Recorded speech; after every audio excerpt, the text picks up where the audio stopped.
Hello दोस्तों। तो क्या होगा जब आप एक ऐसे इंसान हो जिससे कोई भी बात नहीं करना चाहता और आप भी अपने आप को अगली मानकर किसी को अपना दोस्त नहीं बनाते, लेकिन एक दिन आपकी क्लास के एक नया स्टूडेंट आकर आपसे बात करने की कोशिश करता है और वो आपका बेस्ट फ्रेंड बन जाता है। आप उसके साथ काफी खुश रहते हो, लेकिन उसकी एक दिन मिस्टीरियस तरीके से डेथ हो जाती है। उस दिन के बाद आप किसी को अपना दोस्त नहीं बनाते, लेकिन एक दिन आपको एक ऐसा मौका मिलता है जिससे आप अपने उस मरे हुए दोस्त को वापस ला सकते हो। लेकिन उसे वापस लाने के लिए आपको काफी पापड़ बेलने पड़ते हैं और इस चक्कर में आपको कई बार अपनी जान भी गंवानी पड़ सकती है। इतनी मेहनत करने के बाद आप जब उससे मिलने वाले होते हो तभी आपकी 2 सेकंड पहले ही डेथ हो जाती है। बस ऐसी ही कहानी है आई ओहामा की। तो चलो शुरू करते हैं इस वंडरफुल एनिमे को।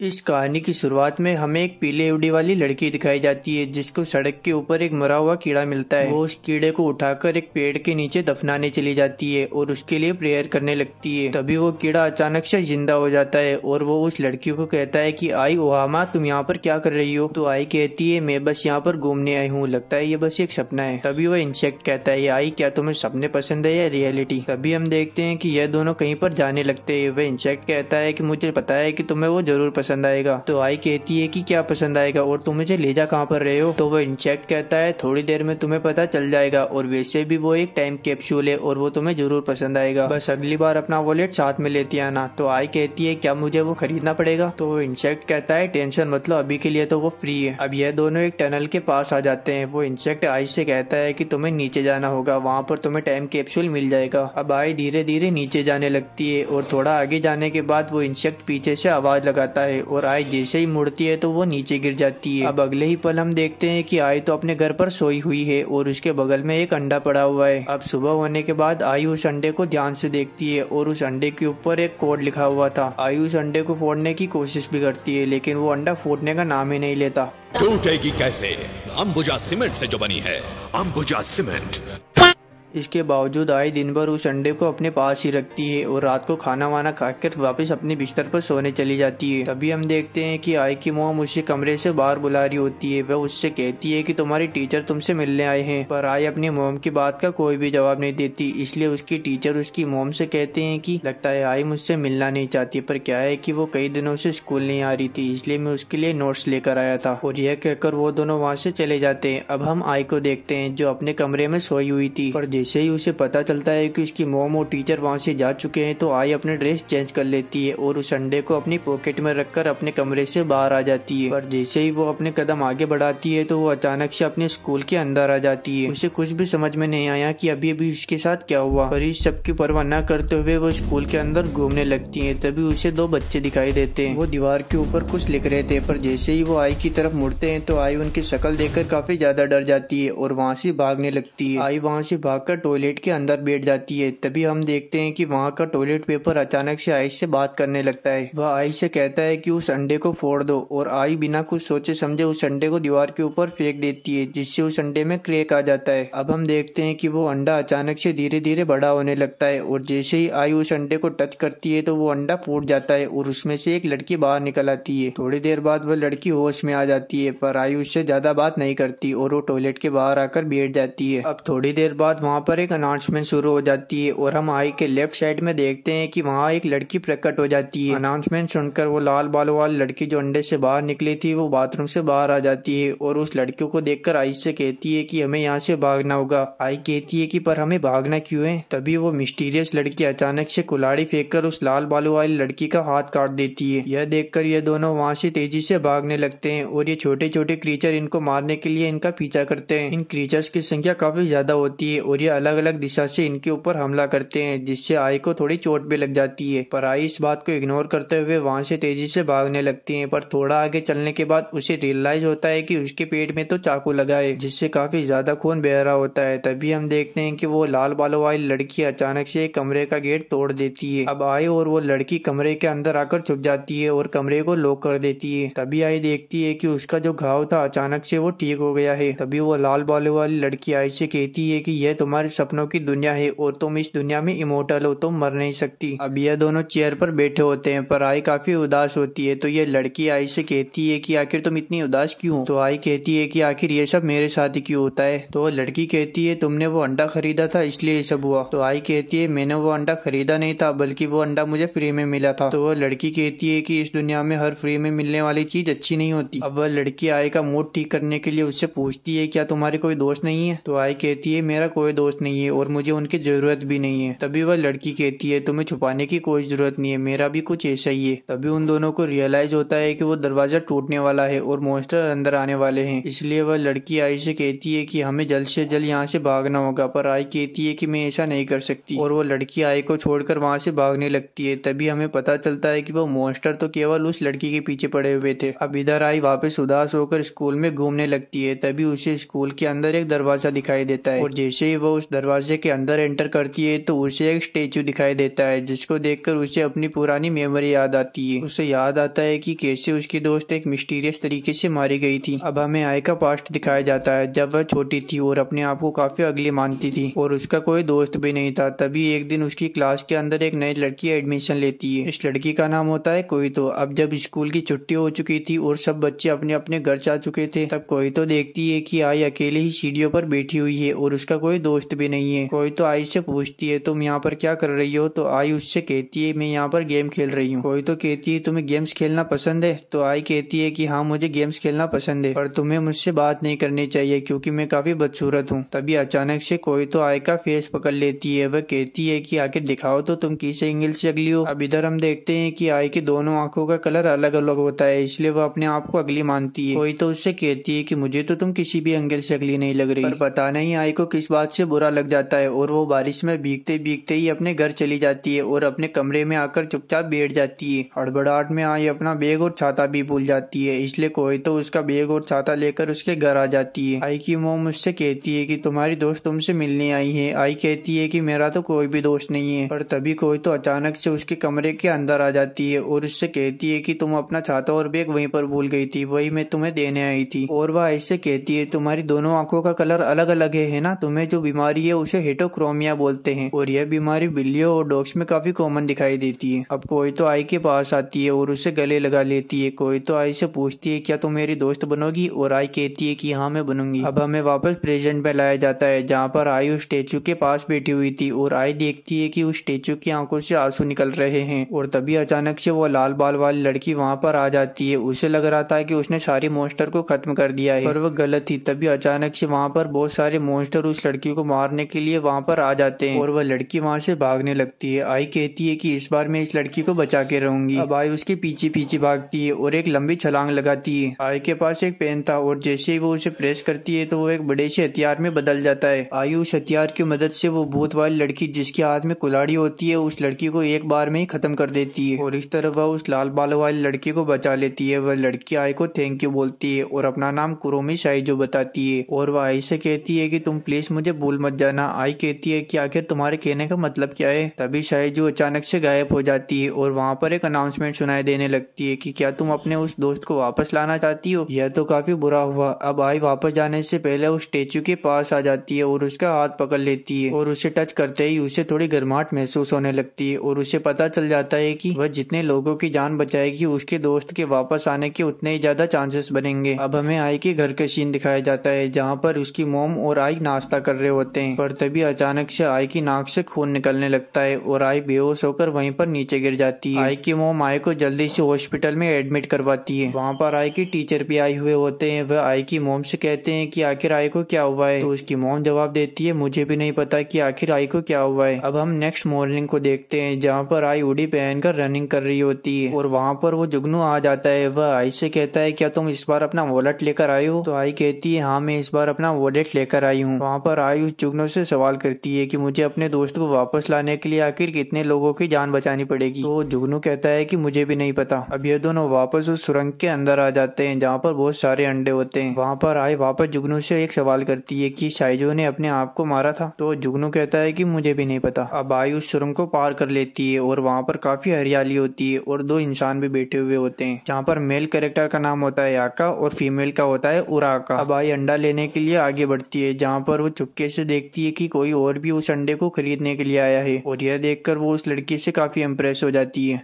अब हमें इन दोनों को दिखाया जाता है जहाँ पर आई इस लड़की से बात करने की कोशिश करती है। आई इससे कहती है कि मेरा नाम आई ओतो है और आज का मौसम कितना अच्छा है, तुम्हारी ड्रेस तो काफी अच्छी लग रही है, आखिर तुमने ये कहाँ से खरीदी। बस यही सब सवाल आई उससे करती है, लेकिन वह लड़की कोई भी जवाब नहीं देती, इसलिए आई डिमोटिवेट होकर साइड में आकर खड़ी हो जाती है। तभी वह लड़की आई से कहती है कि क्या मैं तुमसे एक सवाल कर सकती हूँ। यह सुनकर आई जल्दी से उसके पास चली जाती है और उससे कहती है कि तुम मुझसे कोई भी सवाल पूछ सकती हो। वह लड़की कहती है आखिर तुम किसके लिए लड़ाई कर रही हो। तो आई कहती है कि इसका जवाब तो सिंपल है, मैं अपनी बेस्ट फ्रेंड कोतो के लिए लड़ाई कर रही हूँ। तो वह लड़की कहती है इसका मतलब तुम खुद से प्यार नहीं करती है ना। तो आई कहती है ऐसा नहीं है, मैं खुद से भी प्यार करती हूँ। अब आई उससे सवाल करती है कि तुम आखिर किसी के लिए लड़ाई कर रही हो। तो वह लड़की कहती है मैं अपनी बड़ी बहन के लिए लड़ाई कर रही हूँ क्योंकि मेरी वजह से उसकी जान गई थी। अब हमें दिखाया जाता है कि आई अपने घर पर आ चुकी है जहाँ पर उसकी मॉम और उसके टीचर उसका वेलकम करते हैं। अब ये लोग आपस में बात करते हैं जहाँ पर आई की मॉम और उसकी टीचर उससे पूछती हैं कि तुम्हारा दर्द अब कैसा है, पर आई कोई भी जवाब नहीं देती। तभी उसके टीचर कहते हैं कि मुझे पता है कि तुम मुझसे नाराज हो, लेकिन आखिर तुम कितना नाराज हो। तो आई कहती है आप चिंता मत करो, मैं आपसे नाराज नहीं हूँ। अब आई अपने कमरे में आकर सो जाती है जहाँ पर वो उस अंडे को देख रही होती है। अब हमें पास्ट का सीन दिखाया जाता है जहाँ पर वो लड़की आई को अपना नंबर देती है और उससे कहती है कि तुम्हें अंडा खरीदना हो या फिर किसी भी मदद की जरूरत हो तो मुझे कॉल कर देना, पर एक बात का ध्यान रखना, प्लीज इस नंबर का मिस यूज मत करना। अब हम आई को देखते हैं जो स्कूल के अंदर उस अंडे के फूटने का इंतजार कर रही होती है। तभी वो सोचती है कि अगर ये अंडा फूटेगा ही नहीं तो मुझे किसी को बचाना ही नहीं पड़ेगा, और मस्ती करती हुई एक पर्दे से लिपट जाती है। तभी वह देखती है कि वह अंडा नीचे गिरकर फूटने वाला है। आई उस अंडे को बचाने के लिए उसकी तरफ दौड़ती है, लेकिन पर्दे से लिपटकर वह खुद ही गिर जाती है और जब उसकी आंखें खुलती है तो वह देखती है कि वह अंडा फूट चुका है और धीरे धीरे बड़ा हो रहा है। आई जल्दी से उस क्लासरूम से बाहर निकल जाती है। आई अपने आप को उस सिचुएशन के लिए तैयार कर लेती है और जैसे ही कमरे का गेट खुलता है तो वो उस लड़की को लेकर वहाँ से भागने लगती है। वह लड़की आई से कहती है कि आखिर तुम कौन हो और यहाँ पर क्या चल रहा है। आई कहती है कि हमें फिलहाल भागने पर ध्यान देना चाहिए। अब इन दोनों को मॉन्स्टर चारों ओर से घेर लेते हैं, इसलिए आई उन मॉन्स्टर से लड़ाई करने लगती है, पर हम देखते हैं कि ये पागल लड़की उल्टा उन मॉन्स्टर की तरफ ही भागने लगती है। पर तभी अचानक से एक मॉन्स्टर उसके ऊपर हमला कर देता है, पर वहाँ आई आकर उसे बचा लेती है। अब आई को पहले वाला ही दरवाजा दिखता है, इसलिए वो उस लड़की को लेकर जल्दी से उस दरवाजे के बाहर चली जाती है, जिससे ये दोनों बच जाते हैं। अब आई इससे अपना इंट्रोडक्शन देती है। ये कहती है कि मेरा नाम आई ओतो है, इसलिए ये लड़की भी अपना नाम बताती है कि मेरा नाम मिनामी सुजुहारा है। अब थोड़ा आगे चलने के बाद मिनामी आई से कहती है कि आखिर ये स्टेचू किसका है। तो आई कहती है ये स्टेचू मेरी बेस्ट फ्रेंड कोतो का है और मैं उसे बचाने की कोशिश कर रही हूँ। अब आई मिनामी को अचानक से घूरने लगती है। तभी मिनामी कहती है कि तुम मुझे ऐसे घूर क्यों रही हो। तो आई कहती है कि तुम्हारे फिगर तो काफी मेंटेनेंस है। तो मिनामी कहती है वो क्या है कि मैं जिम्नास्टिक करती हूँ और मेरी कोच ने क्या है कि मुझे मेंटेनेंस के लिए फोर्स किया हुआ है। वो मुझे हमेशा प्रैक्टिस के लिए कहती रहती है और मुझे ठीक से सोने भी नहीं देती, मुझे काफी टॉर्चर करती है। तो आई कहती है कि तुम टेंशन मत लो, मैं तुम्हें सबसे बचा लूंगी। और तभी वहाँ पर अचानक से अनाउंसमेंट शुरू होने लगती है। तो आई कहती है कि आखिर ये अनाउंसमेंट कहाँ से आ रही है, और जब वह ध्यान से सुनती है तो उसे पता चलता है कि वह अनाउंसमेंट एक दीवार के छेद से आ रही थी। अनाउंसमेंट में बताया जाता है कि तुम्हें उस वंडर किलर को किल करना होगा। आई को कुछ भी समझ में नहीं आता, इसलिए वह उस वंडर किलर के बारे में अनाउंसर से थोड़ा पूछने लगती है। तभी हम देखते हैं कि उस दरवाजे को अचानक से कोई जोर से धक्का देने लगता है। इधर मिनामी को पता चल जाता है कि जरूर ये वंडर किलर होगी, और जैसे ही दरवाजा टूटता है तो उसमें से एक लेडी बाहर आती है और वो मिनामी से कहती है कि चलो सुजुहारा तुम्हें प्रैक्टिस करने जाना है। और उसे देखकर मिनामी काफी ज्यादा घबरा जाती है। आई जल्दी से दौड़ती हुई उसके पास आती है और उसे कहती है कि आखिर ये लेडी कौन है। तो मिनामी कहती है कि ये मेरी जिम्नास्टिक की टीचर है। इधर आई को पता चल जाता है कि जरूर ये वंडर किलर है, इसलिए मिनामी को कहती है कि तुम टेंशन मत लो, मैं तुम्हें इससे बचाऊंगी। पर मिनामी आई को रोक देती है और उससे कहती है कि तुम्हें ऐसा कुछ भी करने की जरूरत नहीं। पर आई कहती है कि यह तो तुम्हें काफी परेशान करती है, तो तुम इसकी साइड क्यों ले रही हो। तो मिनामी कहती है कि ऐसी बात नहीं है, वो क्या है कि मेरी कोच जो कुछ भी कहती है मेरी भलाई के लिए ही कहती है। इधर हम बैकग्राउंड में देखते हैं कि मिनामी की कोच अचानक से एक बदबूदार मॉन्स्टर में बदल जाती है। उसे ट्रांसफॉर्म होता देख आई मिनामी को कहती है कि जल्दी से वहाँ से हट जाओ मिनामी। और आई जल्दी से दौड़ती हुई उस वंडर किलर के ऊपर हमला कर देती है, पर उस वंडर किलर को तो घंटा फर्क नहीं पड़ता और वह आई को एक झापट में साइड में फेंक देती है, जिससे आई बेहोश हो जाती है। अब हमें आई का फ्लैशबैक दिखाया जाता है जहाँ पर कुछ लोग कोतो को बुली कर रहे होते हैं और इधर आई छुपी हुई थी जो अब बाहर आती है। वह कोतो को कहती है कि क्या तुमने वो वीडियो ले लिया। तो कोतो कहती है कि हाँ मैंने वो ले लिया। अब आई कोतो से माफी मांगती है। वो उससे कहती है कि मैं तुम्हें ठीक से प्रोटेक्ट नहीं कर पा रही, इसलिए मुझे माफ कर दो। अब हमें प्रेजेंट में लाया जाता है जहाँ पर आई को होश आ जाता है। अब आई उस वंडर किलर को ढूंढने के लिए पूरे स्कूल में घूमती है और उसे वो वंडर किलर मिल भी जाती है। वहाँ पर आई देखती है कि मिनामी को वंडर किलर ने गले से पकड़ा हुआ है और वो उसे लगातार चाटे मार रही है और उससे कहती है कि तुम्हें अपनी प्रैक्टिस ठीक से करनी होगी और तुम्हें अपने अंदर गट्स फीलिंग लानी होगी। अगर तुमने ऐसा नहीं किया तो मैं तुम्हारा बहुत बुरा हाल करूंगी। यहाँ पर आई उस वंडर किलर को देखकर काफी ज्यादा डर रही होती है, लेकिन वह फिर भी उसके सामने आती है। अब मिनामी आई को पीछे से देख लेती है और उसे कहती है कि तुम आखिर यहाँ पर क्या कर रही हो। अब वो वंडर किलर भी आई को देख लेती है। अब आई जल्दी से उसके ऊपर हमला करती है, पर वो वंडर किलर वापस रेपटा मारकर आई को साइड में फेंक देती है। आई उस वंडर किलर से लड़ने की बहुत कोशिश करती है, लेकिन इसका कोई भी फायदा नहीं होता। इसलिए मिनामी उस वंडर किलर का पैर पकड़ लेती है और उससे कहती है कि प्लीज आई को जाने दो, आप जो कहोगे मैं वैसा ही करूंगी। पर वो वंडर किलर मिनामी के ऊपर ही हमला कर देती है, जिससे मिनामी दूर गिर जाती है और उसका रिबन भी नीचे खुल जाता है। वहाँ पर आई देखती है कि मिनामी का रिबन तो ग्लो कर रहा है। अब आई कहती है कि मैं तुम्हें इस रिबन से ही मारूंगी। अब आई जल्दी से उस रिबन को उठाकर वंडर किलर के ऊपर हमला करने की कोशिश करती है, पर वो वंडर किलर पता नहीं आई की आंखों में कौन सा एक लिक्विड डाल देती है, जिससे आई को कुछ भी दिखाई नहीं देता। पर तभी वहाँ पर मिनामी आई को गाइड करती है और जैसा मिनामी कहती है वैसा आई करती जाती है और आखिर में आई इतनी मुश्किलों के बाद उस वंडर किलर को किल कर देती है।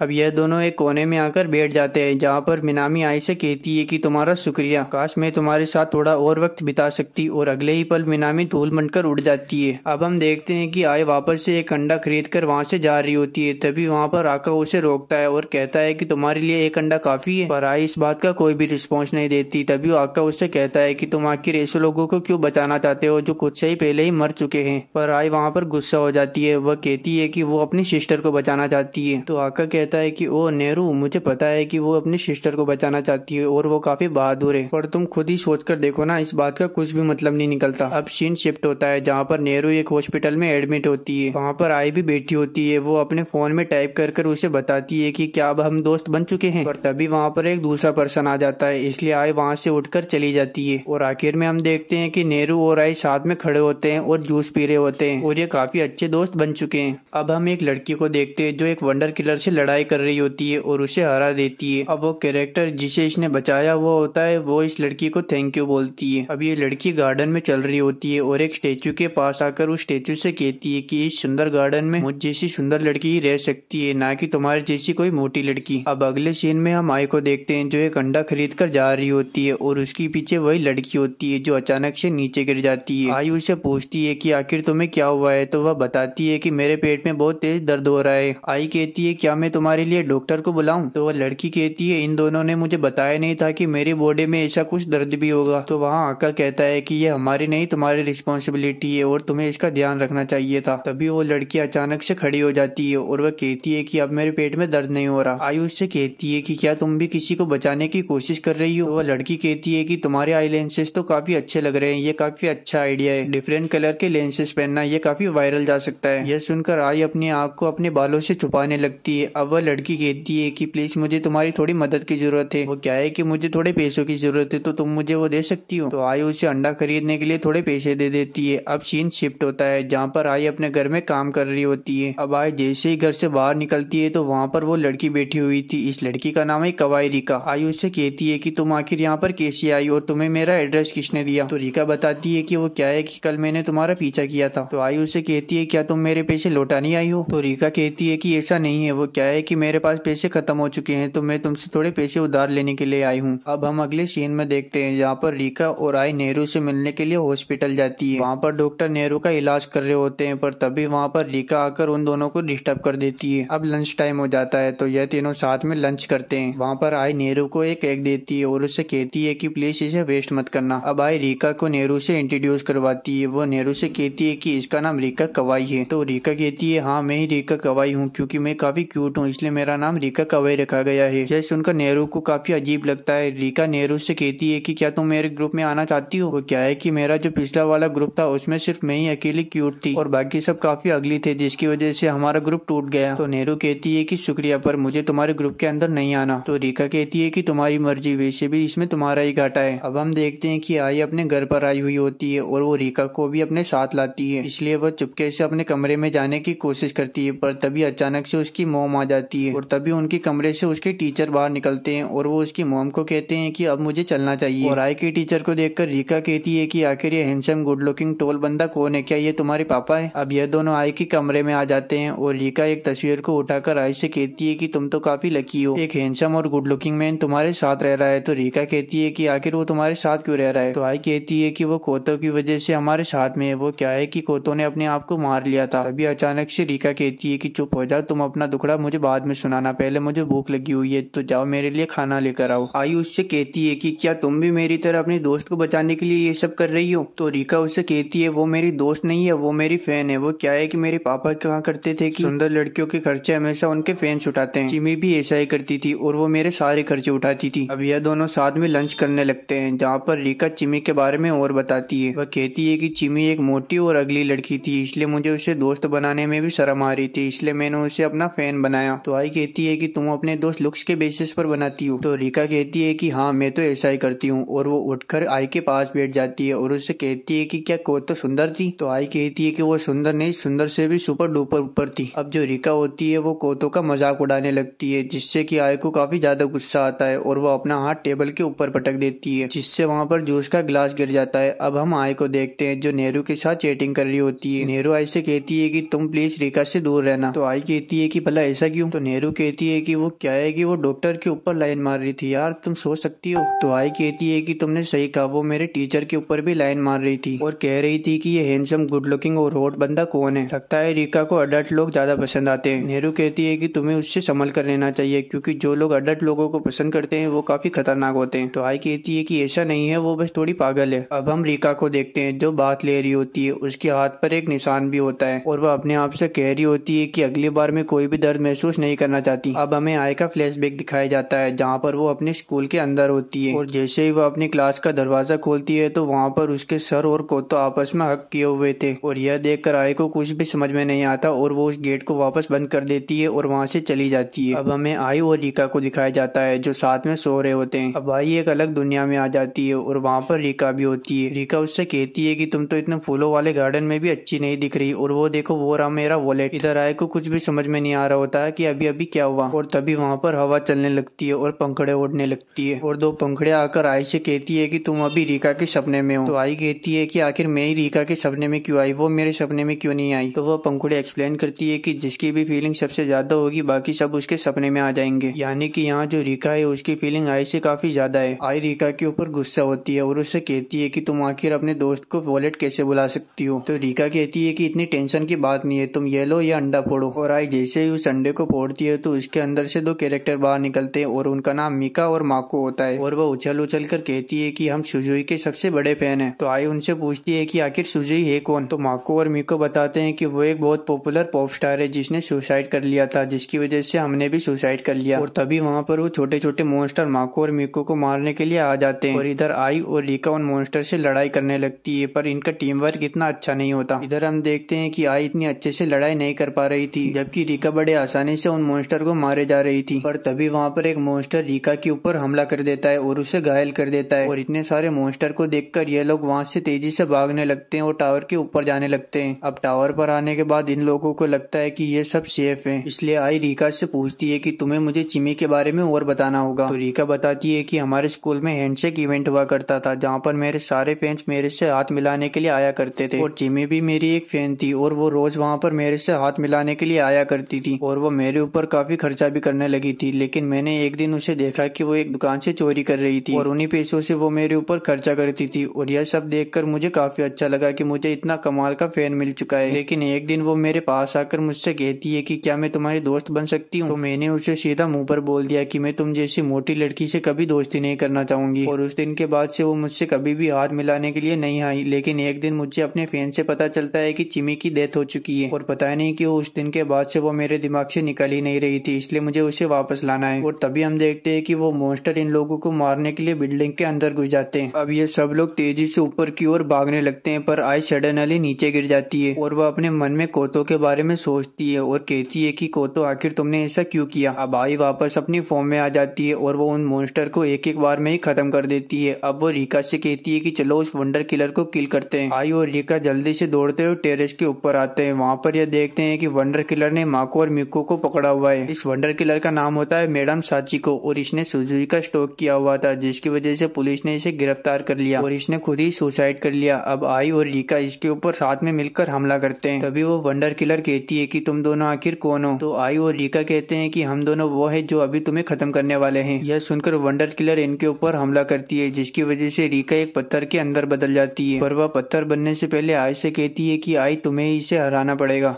अब हमें दो कैरेक्टर दिखाए जाते हैं, जिसमें से एक का नाम होता है मोमो और एक का नाम होता है मीवा। मीवा भी एक कैरेक्टर है जो अंडे से निकली है। मोमो उससे पूछती है कि आखिर तुम क्यों मरी थी? तो मीवा उसे बताती है कि एक आदमी था जो मुझे रोज परेशान किया करता था, लेकिन एक दिन मैंने हिम्मत करके उस पर चिल्लाया और आसपास के लोगों को मदद के लिए बुलाया और उस दिन के बाद से उसने मुझे परेशान करना भी बंद कर दिया था। लेकिन इसके साथ एक दिक्कत भी हो गई थी। कुछ दिनों बाद मेरे पापा को कंपनी से निकाल दिया गया था, क्योंकि जो आदमी मुझे परेशान करता था वो उस कंपनी में हाई पोस्ट पर था। उसकी वजह से हमें काफी दिक्कतों का सामना करना पड़ा, पर मेरी मॉम इसका ब्लेम भी मुझी पर डालती थी। वह मुझसे कहती थी कि अगर तुम उस आदमी के साथ रहती तो हमारे साथ ऐसा कुछ भी नहीं होता। मेरी मॉम सही कहती थी। आखिर मेरी खूबसूरती की वजह से हमें काफी दिक्कतों का सामना करना पड़ा। और यह कहकर वो रोने लगती है। तो मोमो उसे समझाती है कि तुमने जो कुछ भी किया वो बिल्कुल सही था, तुम्हें रोने की कोई भी जरूरत नहीं है। अब सीन शिफ्ट होता है, जहाँ पर हम देखते हैं कि यह तीनों उस वंडर किलर से डरकर भाग रहे थे। पर थोड़ा आगे जाने के बाद यह तीनों रुक जाते हैं, जहाँ पर आई इन दोनों से पूछती है कि आखिर हम इस वंडर किलर को कैसे हरा सकते हैं। तो माको और मीको आई को चीयरिंग लाइट्स देती है। आई उन लाइट्स को एक हथियार की तरह इस्तेमाल करती है और उस वंडर किलर के सारे टेंटिकल को लगातार काटते जाती है और वह उस वंडर किलर से कहती है कि अब तुम आ जाओ। दूसरी तरफ हम देखते हैं कि मोमो भी एक वंडर किलर से लड़ाई कर रही थी, पर वो वंडर किलर मोमो के ऊपर काफी भारी पड़ता है और लड़ाई करते हुए वो मीवा को बुलाता है और कहता है कि मीवा तुम जहाँ कहीं भी हो मेरे पास आ जाओ, मुझे तुम्हें टच करना है। तो मीवा जोर से चिल्लाकर कहती है कि जा अपनी बीवी को जाके टच कर। अब हम देखते हैं कि आई लड़ाई करते हुए काफी थक जाती है और ये तीनों एक जगह पर खड़े हो जाते हैं। तभी वंडर किलर इनके ऊपर अचानक से हमला कर देती है और मोमो नीचे गिर जाती है। वह वंडर किलर आई को अपने टेंटिकल से पकड़ लेती है और काफी ब्रूटल तरीके से फेंक देती है। अब इधर हम देखते हैं कि मोमो के ऊपर भी उस वंडर किलर ने एक स्पेशल अटैक किया हुआ था, पर मोमो उसे रोक लेती है। मीवा अचानक से उसके पास आती है और उससे कहती है क्या तुम ठीक हो? तो मोमो उससे कहता है कि तुम टेंशन मत लो, मैं तुम्हें कुछ भी नहीं होने दूंगा। पर वो वंडर किलर हंसते हुए कहता है कि मीवा तुम मेरे पास आ जाओ, मुझे तुम्हें टच करना है। इधर मीवा मोमो को मुश्किल में देखकर उस वंडर किलर से कहती है कि तुम मुझे टच करना चाहते हो ना, तो मैं आ रही हूँ तुम्हारे पास। दूसरी तरफ हम देखते हैं कि आई काफी घायल हो चुकी है और वो वंडर किलर वापस से उसके ऊपर हमला करती है। और तभी अचानक से माको और मीको आई के सामने आ जाते हैं। उनके पास एक फोन भी होता है और उसमें गाना चला हुआ था। वह उस वंडर किलर से कहती है कि कोई भी शिजुने के फैन एक दूसरे के ऊपर हमला नहीं करते हैं, तो तुम भी रुक जाओ। और वो वंडर किलर अचानक से रुक जाती है। माको और मीको धीरे धीरे आगे बढ़ने लगते हैं और आई उनके पीछे पीछे चलती है। आई धीरे धीरे करती हुई इस वंडर किलर के पास पहुंच जाती है और उसके पास पहुंचते ही वो उसके ऊपर एक ब्रूटल हमला करती है। इससे लिटरली उस वंडर किलर के बीच में से दो हिस्से हो जाते हैं और आई जीत जाती है। इधर हम देखते हैं कि मीवा अपना मालताल खाल के उस वंडर किलर के सामने जा रही थी और जैसे जैसे मीवा उस वंडर किलर के पास जाती है वैसे वैसे उस वंडर किलर को मजा आने लगता है और वो आखिर में उसे टच भी कर लेता है। और ऐसा होता हुआ देखकर मोमो का खून खोल उठता है और वो गोकू से अल्ट्रा इंस्टिंक्ट की पावर लेकर उस वंडर किलर को एक बार में खत्म कर देती है। वह उससे काफी ब्रूटल तरीके से मारती है और उसका सारा खून भी निकाल लेती है। अब इधर हम देखते हैं कि आई और ये दोनों वंडर किलर के मरने पर जश्न मना रहे थे और इधर हम देखते हैं कि वह वंडर किलर वापस से रीजनरेट करने लगती है और थोड़ी देर बाद वह वापस पूरी तरीके से ठीक हो जाती है और वह इन तीनों के ऊपर हमला करती है और आई को अपने टेंटिकल से पकड़ लेती है। वह वंडर किलर आई के ऊपर हमला करने ही वाली होती है, तभी एंट्री होती है रिका की। रिका आते ही उस वंडर किलर को काफी अच्छे से मजा चकाती है और आई को छुड़वा लेती है। रिका को देखकर आई शौक होती है। रिका उससे कहती है कि ऐसे क्या देख रही हो, वैसे भी हम इस दुनिया में मर नहीं सकते और ये चुड़ैल हमें सुलाना चाहती थी ना, एक काम करते हैं हम दोनों इससे मिलकर थाई मसाज का आनंद देते हैं। अब ये दोनों मिलकर उस वंडर किलर के ऊपर हमला करते हैं। रिका उस वंडर किलर का ध्यान भटकाती है और आई अचानक से उसके ऊपर हमला करती है और उसे पूरी तरीके से डिस्ट्रॉय कर देती है और इस बार वह वंडर किलर पूरी तरीके से खत्म हो जाती है। अब हम मोमो और मीवा को देखते हैं। मीवा मोमो को थैंक यू कहती है और वो मोमो से कहती है कि मुझे पता है कि तुम एक लड़की हो, पर फिर भी मुझे तुमसे प्यार हो गया है, और यह कहकर वो वहाँ से गायब हो जाती है। दूसरी तरफ हम देखते हैं कि माको और मीको भी आई और रिका को थैंक यू कहकर यहाँ से गायब हो जाते हैं और रिका उस मूर्ति के पास जाकर उसे टच करती है और कहती है कि तुम पहले से काफी गर्म हो चुकी हो, इसका मतलब तुम जल्दी ही वापस आने वाली हो। है और इधर नेहरू भी बिल्कुल ठीक हो जाती है, इसलिए हॉस्पिटल से उसे डिस्चार्ज कर दिया जाता है। हॉस्पिटल में आई भी आई हुई थी। अब ये दोनों साथ में घर जाने लगते हैं, जहाँ पर नेहरू आई से कहती है कि अगर तुम चाहो तो मैं तुम्हें घर पर ड्रॉप कर सकती हूँ, और उनके सामने एक चमचमाती गाड़ी खड़ी होती है, जिसे देखकर आई के होश उड़ जाते हैं। अब आई उस कार में बैठी होती है। आई ऐसी लग्जरी कार में पहली बार ही बैठी थी और वह मन में सोचती है कि मुझे लगा नहीं था कि नेहरू इतनी अमीर होगी। अब ये दोनों नेहरू के ऑफिस आ जाते हैं, जहाँ पर आई नेहरू से कहती है कि यहाँ पर तुम्हारे पापा काम करते हैं। तो नेहरू उससे कहती है कि तुम लोगों के ऊपर जल्दी विश्वास कर लेती हो, अगर सब लोग तुम्हारे जैसे हो जाए तो ये दुनिया काफी अच्छी होगी। अब हम देखते हैं कि इन दोनों के पास में एक लेडी आती है जो नेहरू की सेक्रेटरी होती है। नेहरू आई को सेक्रेटरी से इंट्रोड्यूस करवाती है और सेक्रेटरी को कहती है कि आई का ध्यान रखना। अब सेक्रेटरी नेहरू से कहती है कि प्रेसिडेंट, मुझे अच्छा लगा कि आप इतनी जल्दी हॉस्पिटल से डिस्चार्ज हो गए। यह सुनकर आई कहती है कि प्रेसिडेंट। अब मोमो एक अंडा लेकर वहाँ से जा रही होती है, तभी आका उससे कहता है कि बाकी लोगों को भी तुम्हें अपना दोस्त बनाना चाहिए। तो मोमो कहती है कि आखिर में किससे अपना दोस्त बनाऊं। तो आका कहता है कि तुम्हें उन सनफ्लावर गर्ल्स को ढूंढना होगा। अब इधर हम देखते हैं कि मोमो सनफ्लावर गर्ल के बारे में सोचते हुए रास्ते से जा रही होती है, पर तभी इसके बगल से नेहरू और आई गुजरते हैं, पर इन दोनों को कुछ घंटा फर्क नहीं पड़ता। अब इधर हम मोमो को देखते हैं जो एक वंडर किलर से लड़ाई कर रही होती है। वह वंडर किलर मोमो से कहती है कि इस कार में सिर्फ लड़कियां ड्राइव कर सकती है और तुम एक लड़के हो तो यहाँ से चुपचाप निकल जाओ। इस बात पर मोमो को काफी गुस्सा आता है और वो उस वंडर किलर से कहती है कि इस कार में कोई भी लड़की बैठ सकती है और मैं भी एक लड़की हूँ, इसलिए मुझे भी इस कार में बैठने का हक है। और यह कहते हुए वो आग बबूला हो जाती है और उस वंडर किलर को खत्म कर देती है। अब मोमो ने जिस कैरेक्टर को बचाया था वो मोमो को थैंक यू कहती है और वह मोमो से कहती है कि मुझे लगता नहीं कि तुम एक लड़की हो। तो मोमो कहती है कि मुझे पता है कि मेरा चेहरे और शरीर की बनावट बिल्कुल लड़के जैसी है, इसलिए कई बार लोग मुझे लड़का ही समझ लेते हैं। और यह कहकर वो कैरेक्टर उसके पास आने लगती है, पर जैसे ही पास आने वाली होती है वह गायब हो जाती है। अब मोमो अपने उस स्टेचू के पास जाती है। वह स्टेचू एक लड़की का होता है। हमें मोमो का पास्ट दिखाया जाता है, जहाँ पर वो लड़की मोमो से कहती है कि प्लीज मोमो मुझसे हाथ मिला लो, और ये दोनों आपस में गले मिलने लगते हैं। अब हम प्रेजेंट में आते हैं, जहाँ पर हम देखते हैं कि मोमो इस सब को याद करके काफी दुखी होती है। अब सीन शिफ्ट होता है, जहाँ पर गार्डन में नेहरू और रीका साथ में बैठे होते हैं और आई का इंतजार करते हैं। तभी रीका ऐसे ही कहती है कि अरे यार, इस बार भी मैं अपना वॉलेट घर पर भूल गई। तो नेहरू कहती है कि एक्टिंग मत करो, मुझे तुम्हारा इंटेंशन पता है। तो रीका कहती है अरे वो क्या है कि मेरा वॉलेट थोड़ा लेट हो चुका है, और वैसे भी मेरे फादर कहते हैं कि एक सुंदर लड़की को पैसों की जरूरत नहीं होती। यहाँ पर नेहरू कहती है कि पहले तो तुम आई को अपना वॉलेट कहना बंद कर दो। तो रीका कहती है अरे यार, मैं तो मजाक कर रही थी। तो नेहरू कहती है कि मुझे तुम्हारा इंटेंशन मजाक वाला तो बिल्कुल नहीं लगा। और तभी हम देखते हैं कि वहाँ पर मोमो आ जाती है और रीका उसे वहीं पर रोक लेती है और कहती है कि अरे यार, तुम तो काफी हैंडसम हो, क्या लड़के भी अपने आप को ऐसे मार लेते हैं। तभी उन्हें आका और उराका एक्सप्लेन करते हैं कि मौत किसी की भी हो सकती है, चाहे वो लड़का हो या लड़की, और वैसे भी जिसे तुम एक लड़का समझ रहे हो वो एक लड़की है। अब हम मोमो को अकेला देखते हैं, जो एक मिरर में देखकर रो रही होती है, क्योंकि उसे कोई लड़की नहीं समझता, सब लड़का ही समझते हैं। और तभी वहाँ पर आई आ जाती है और वो मोमो से कहती है कि तुम आखिर रो क्यों रही हो। तो मोमो उससे कहती है कि तुम मुझे बताओ कि मैं आखिर कैसी लग रही हूँ। तो आई उसे कहती है कि तुम तो मुझे एक रोती हुई लड़की लग रही है जो बिल्कुल मॉडल की तरह दिखती है। तो मोमो कहती है कि तुम्हें मैं लड़की लग रही हूँ। तो आई उसे कहती है कि तुम लड़की हो तो लड़की की तरह ही दिखोगी ना। अब आई मोमो के पास जाती है और उसे कहती है कि तुम्हारा नेक भी बिल्कुल मॉडल की तरह दिखता है। तभी वहाँ पर नेहरू भी आ जाती है। आई नेहरू से भी पूछती है कि देखो, इसका नेक बिल्कुल मॉडल की तरह दिखता है ना। तो नेहरू कहती है कि हाँ, इसके नेक काफी अच्छी खासी है। तभी बीच में रीका कहती है कि मेरा भी नेक बिल्कुल मॉडल की तरह दिखता है ना। तो आई कहती है तुम्हारा नेक और वो भी मॉडल की तरह? मुझे तो तुम्हारा नेक एक कुत्ते के बिल्ले की गर्दन की तरह लगता है। यह सुनकर रीका कहती है क्या तुम ऐसा नहीं कह सकती। और ऐसे ये लोग आपस में मस्ती करने लगते हैं। अब हम नेहरू को देखते हैं जो एक वंडर किलर से फाइट कर रही होती है, पर उस वंडर किलर से काफी खतरनाक बदबू आती है। उस बदबू की वजह से जो कैरेक्टर अंडे से निकला था वो भी उस वंडर किलर के ऊपर पत्थर मारने लगती है। पर तभी वो वंडर किलर बोलता है कि मैं ही गॉड हूँ, मैं ही भगवान हूँ, और भागी हुई लड़की जल्दी से मेरे पास आ जा, मैं तुम्हें बहुत सारा प्यार दूंगा। मुझे पता है कि तू घर से भागी हुई है और तुम्हारी मॉम डैड ने तुम्हें कभी प्यार नहीं दिया, तू जल्दी से मेरे पास आ जा, तुझे जो कुछ भी चाहिए वो सब मैं तुम्हें दूंगा। अब वो नेहरू और वो कैरेक्टर लगातार उस वंडर किलर के ऊपर हमला करते हैं, पर उसे कोई फर्क नहीं पड़ता। इसलिए नेहरू एक स्ट्रेटेजी लगाती है और गन पॉइंट पे खड़ी होकर उस वंडर किलर के ऊपर फायर कर देती है, और फाइनली वो वंडर किलर वहीं पर खत्म हो जाता है और नेहरू जीत जाती है। अब सीन शिफ्ट होता है, जहाँ पर आई के सभी दोस्त उससे घर पर मिलने आए हुए होते हैं। अब ये सब आई की मॉम को इंट्रोडक्शन देते हैं और नेहरू उनके लिए गिफ्ट भी लाती है। इधर रीका कहती है कि आप तो मुझे पहले से ही जानते होंगे। अब मोमो अपना इंट्रोडक्शन देती है और मोमो को देखकर आई की मॉम कहती है कि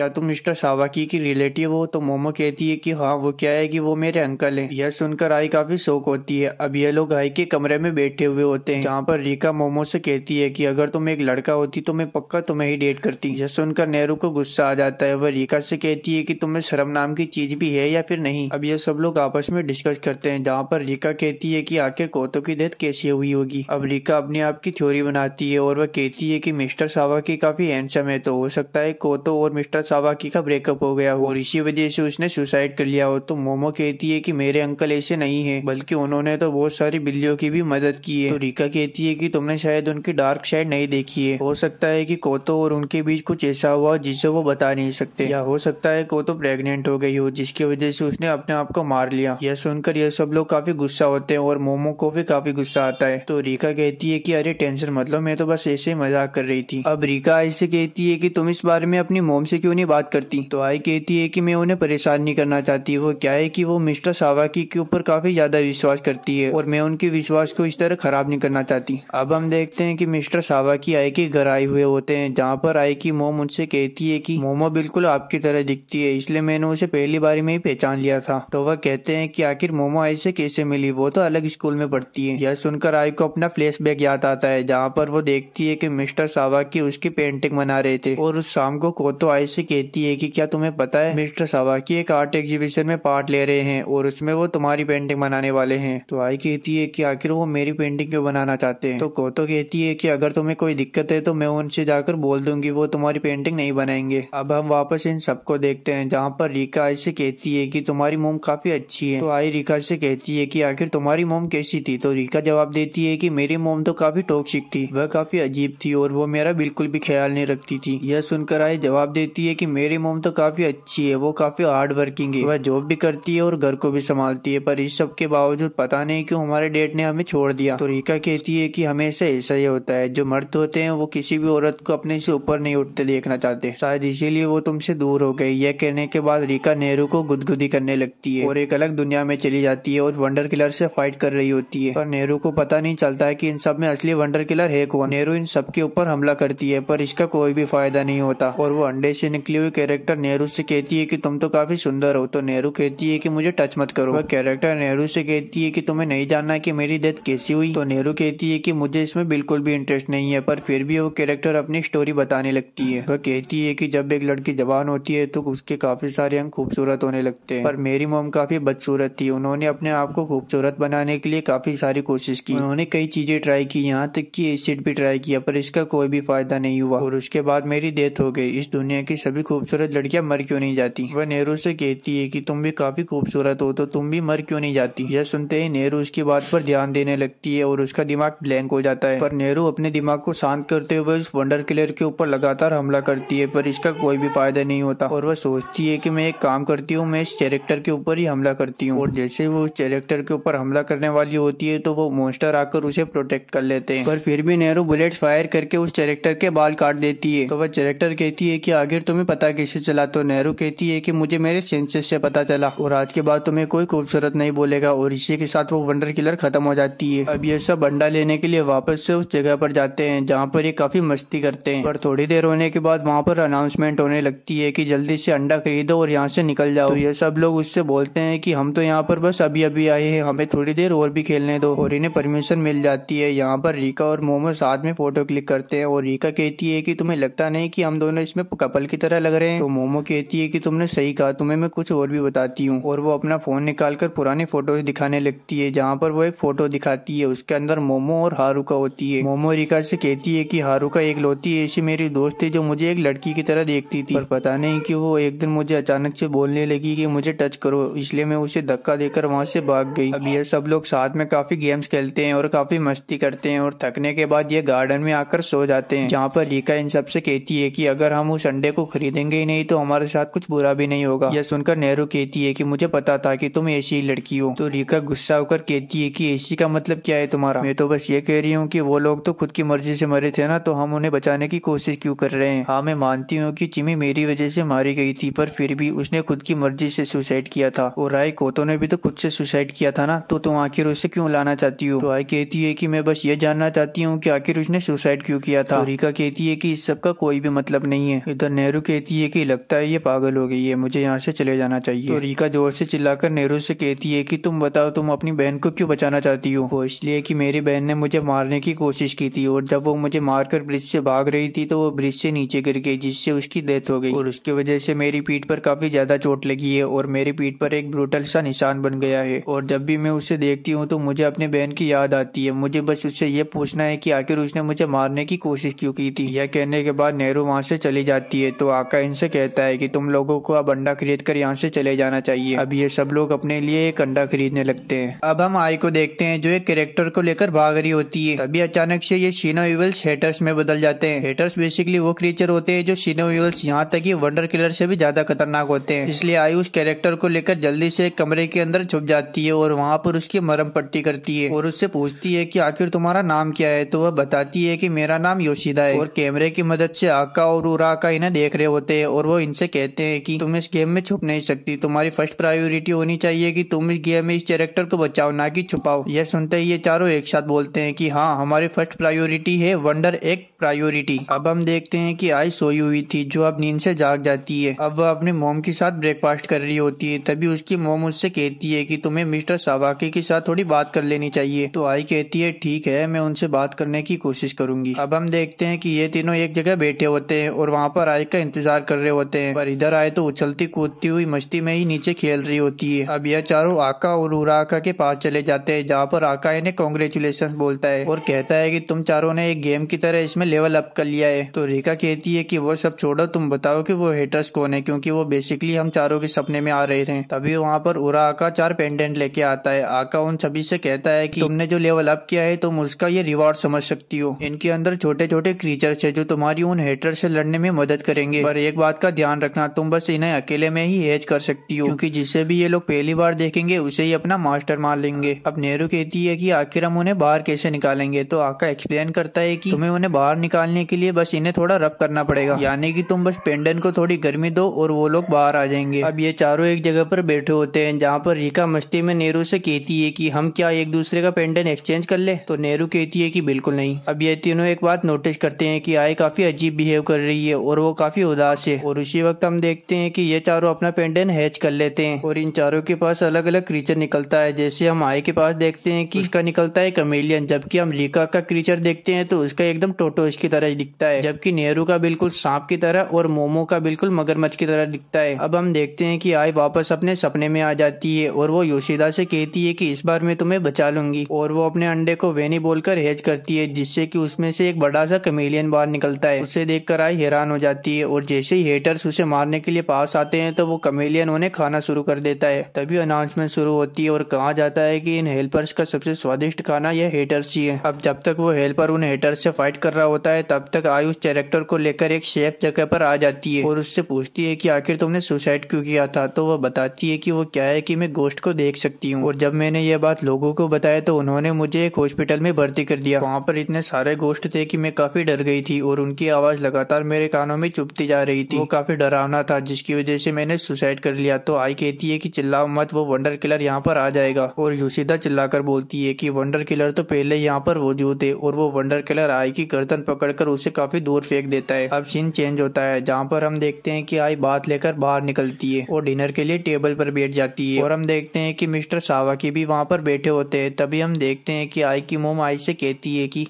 आई मुझे तुम्हें एक बात बतानी है। वो क्या है कि मिस्टर सावाकी और मैं काफी दिनों से डेटिंग पे हैं और हम चाहते हैं कि हम दोनों साथ में रहें, पर हमें तुम्हारे फ्यूचर की टेंशन है। अगर तुम चाहो तो हम वैसा कुछ भी नहीं करेंगे, बस हम दोनों साथ में रहेंगे। यह बात आई सबको बताती है। इधर यह बात सुनकर मोमो काफी खुश होती है। वह कहती है कि यह तो काफी अच्छी बात है, मिस्टर सावाकी और आई की मोम साथ में रहने वाले हैं। तो आई कहती है कि इसमें कुछ भी अच्छा नहीं है। तो मोमो कहती है कि आखिर ऐसा क्यों। तभी रीका कहती है कि तुम ये बात समझ क्यों नहीं रही हो। आई की मोम और तुम्हारे अंकल लिविंग रिलेशनशिप में रहने वाले हैं और जो लोग लिविंग रिलेशनशिप में रहते हैं वो उनके बच्चों को बिल्कुल भी पसंद नहीं करते। तभी मोमो उसे कहती है कि तुम तो अपने फादर को मेरे अंकल से कंपेयर करना बिल्कुल बंद कर दो। तभी नेहरू कहती है कि हो सकता है मिस्टर सावाकी को छोटी एज वाली लड़कियां पसंद है और वो आई को पसंद करते हैं और वह बस आई की मोम के जरिए आई के साथ रहना चाहते हैं। और यह सब सुनकर मोमो काफी गुस्सा हो जाती है और वहाँ से चली जाती है। अब नेहरू आई के पास आकर उसे कहती है कि हो सकता है कि आई भी मिस्टर सावाकी को पसंद करती है। यह सुनकर आई कहती है कि ऐसा कभी नहीं हो सकता। अब अब सीन वापस चेंज होता है। अब हम देखते हैं कि आई को होश आ जाता है और उसकी काफी बुरी हालत होती है, पर वह फिर भी उस वंडर किलर से लड़ाई करने की कोशिश करती है। वह वंडर किलर पूरी तरीके से इनविजिबल होता है, इसलिए आई उसके ऊपर एक भी हमला नहीं कर पाती। अब आई की हालत काफी खराब होती है। तभी योशिदा उसकी तरफ एक ब्रेसलेट फेंकती है और वो उस ब्रेसलेट को उठा लेती है। तभी हम देखते हैं कि वो वंडर किलर आई को दिखाई देने लगता है। अब आई अपनी पूरी पावर से उस वंडर किलर के ऊपर हमला करती है, जिससे कि वो वंडर किलर एक बार में ही खत्म हो जाता है। अब योशिदा आई के गले लगती है और उससे कहती है कि क्या तुमने मुझ पर विश्वास किया था? तो आई कहती है कि हाँ मैंने किया था, और यह कहते ही वो कैरेक्टर धूल बनकर उड़ जाता है। अब हम देखते हैं कि आई अपने बिस्तर में सोई हुई होती है और वह उस पेंडेंट से खेल रही होती है और लगातार पेंडेंट को पेट बनाती है और वापस पेंडेंट बना देती है। अब आई बात लेने जाती है, तभी उसे पता नहीं कुछ याद आता है। आई जल्दी से अपने क्लोथ्स पहनकर वहाँ से भागने लगती है। उसकी मॉम पूछती है कि आखिर तुम इतनी जल्दी में कहाँ पर जा रही हो? तो आई कहती है कि मुझे एक जरूरी काम है, और ये कहते ही वो वहाँ से जल्द भागने लगती है और दौड़ती हुई मिस्टर सावाकी के पास चली जाती है। मिस्टर सावाकी उससे पूछते हैं कि आखिर तुम्हें क्या हुआ है? तो आई कहती है कि मिस्टर सावाकी छुट्टियां खत्म हो चुकी है, अब मैं स्कूल आने वाली हूँ।